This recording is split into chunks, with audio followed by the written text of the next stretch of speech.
Let's talk to Jennifer Powers about this. She joins us once again. She's the founder and director of the Unplugged Coalition. It's a campaign to reclaim childhood from addictive technology. Good morning to you once again, Jennifer.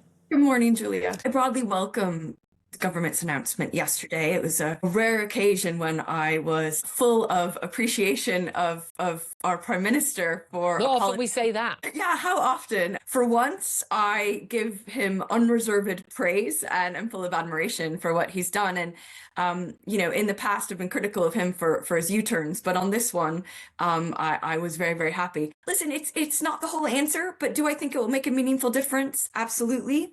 I think we've now decided as a society, and at least the government has decided, that they will intervene in protecting children from social media and the worst of the internet. And now the debate turns to how.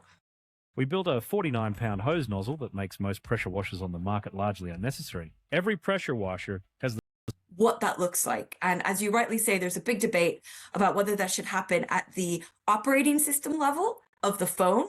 And that's why Google and Apple are named, versus whether that should happen at a platform level. And that's why Meta and others are so against that, because that would be happening on when you went on to Facebook. But the thing is, you and I both know already that they're both on all kinds of phones. Any phone you can buy, there are clear adult settings. You can go in and you can set this to protect your child from you can set timers. There's loads of ways you can protect children. Now, I've got a problem with the algorithms they've got for adults as well as children, but particularly for children. But there are child protection, systems available right now, which parents are not using or children are already overriding. So how is this actually going to work? And we've told the Prime Minister, he's going to learn the lessons from what happened in Australia. Well, 6 months on, 60% of under 16-year-olds in Australia are still on social media. So the lesson is that doesn't work.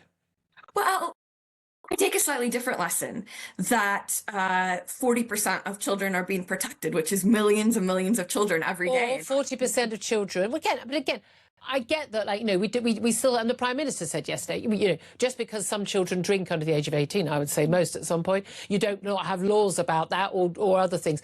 But the age of consent and things like that. But when it is most children not obeying the law, and most parents happily allowing that, that's a law that doesn't work. Well, we are lucky in a way that Australia went first, because we can learn the lessons and we can do it better. And I'm sure that will be the case. And I'm sure it will still need to be improved once it comes in. They're talking about spring of 2027.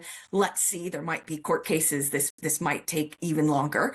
It will definitely take longer.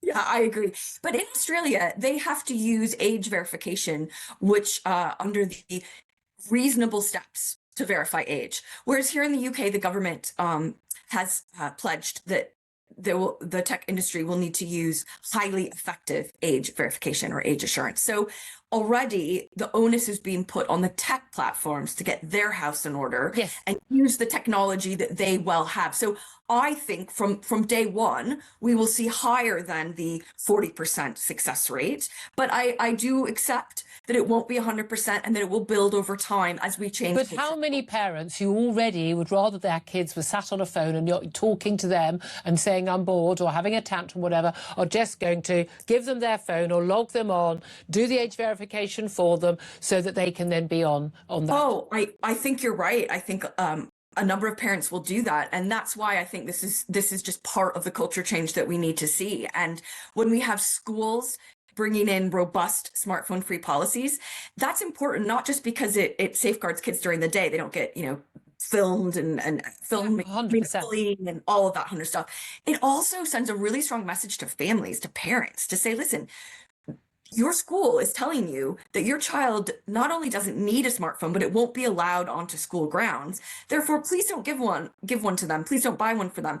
And so that helps change cultural norms. I think this restricting of social media will do the same. So I accept it's not a magic wand or but I do think it's a really important step. But I'm with you. I'm with you on the culture change. I feel strongly about it on the schools, the number of hours and what kids are doing online and what they should be doing instead, talking to people face to face, families, friends, doing sport outdoors, just mucking around. being a bit bored. It's really good for you. Doing chores. Remember that? Remember when kids had to do chores? I know, The rest of us? right? Yeah, but this stuff worked. But here's the thing. Verifying the age for a child is very different from verifying the age for adults as well. A lot of people, and I'm among them, who are concerned that this isn't going to actually protect children. A lot of them, and we've got NSPCC, we've got the parents of a number of children who have died as a result of, TikTok challenges and the like, who have said very, very clearly. One of them called the show yesterday, another was Ian Russell, the father of Molly Russell, just very, very clearly, this isn't going to protect children. It's going to push children into the deep, dark web. But at the same time, people like me are very concerned that actually this is just digital ID by the back door. Well, listen, it doesn't have to be digital ID by the But back it will be. or the front door. Well, that's a separate question. I mean, will it save and protect children? Absolutely, 100%. Not 100% of the children all the time, but it will make a massive difference. Now, you raise very legitimate concerns around privacy.